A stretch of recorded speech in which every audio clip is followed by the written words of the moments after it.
এই সেই বাস, এটি হচ্ছে যেটি ঠিকানা পরিবহন একটি বাস। এই বাসটি এটি ঢাকা থেকে এটি চলাচল করে চন্দ্রামুখী। তো এই বাসটি কিন্তু সকালবেলা ভোর ৫:৩০ টার দিকে ঢাকার ইচ্ছা মহাসড়কে যেটি সরাসরি লেন, সেই লেনে সেখানে যাত্রী তুলছিল। ২ জন যাত্রী সেখানে তারা সিগন্যাল দিলে সেখানে বাসটি দাঁড়ায় এবং বাসটি দাঁড়ানোর পরপরই এই বাসের পিছনে রড ভর্তি একটি ট্রাক, সেই ট্রাক কিন্তু এই বাসটির পিছনে ধাক্কা দেয় এবং এই ঠিকানা পরিবহনের বাসটি কিন্তু সামনে যে দাঁড়িয়ে থাকা ২ জন যাত্রী তাদেরকে চাপা দেয় এবং ঘটনাস্থলে তারা নিহত হয়।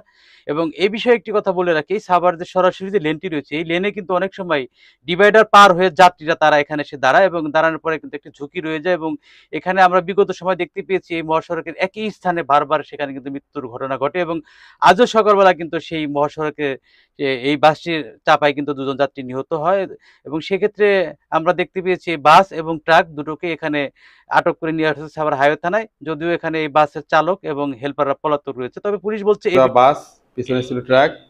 ওই বাস যখন যাত্রী নেওয়ার জন্য দাঁড়ায়, পিছন থেকে ট্রাকে ধাক্কা দেয় বাসকে।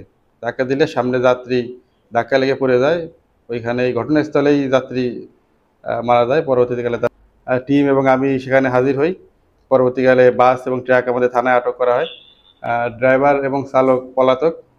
বিষয়ে তারা আইনগত ব্যবস্থা নিবেন এবং এই বাসের হেল্পার এবং চালককে তারা আটকের চেষ্টা করবেন।